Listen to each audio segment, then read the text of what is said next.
Mbi 50 vite këngëtar, Nuhi Elezi nga Kuksi që dallohet për këngët qytetare që këndon, të Kuksit, Gjakovës, Shkodrës, Elbasanit e të tjerë, ishte 16 vjeç kur doli në skenë të madhe për herë të parë, duke u afirmuar si këngëtar. Vitet e para që unë kam këndu që ndiku në vitet 72. Atër, unë u zbulova si talent për Zef Grudës, një shkodron, që i punote me stradën e Kuksit. E mora la në psino në dojnë për gjigjen o për me ta në këthy. Kjo është kongë e vjetër, shkodrone. E kënu me version tjetër e kënu në shkodron, unë e kam marrë për Gjakovarve, se ato e kanë paja lujt originalitetin. Krahasimi para dhe pas viteve 90 për muzikën në Kukës dallon si dita me natën.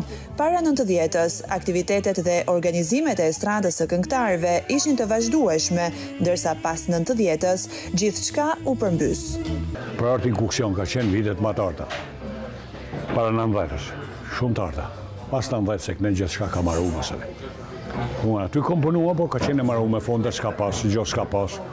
Nuk u bo ke bo një koncert me 2 vetë. Për të ardhmen e muzikës në Kukës, zgjedh të jetë pozitiv. Fonoteka e Radio Kuksit është arkivi kryesor, ku ruhen në audio të gjitha materialet muzikore të Kuksit.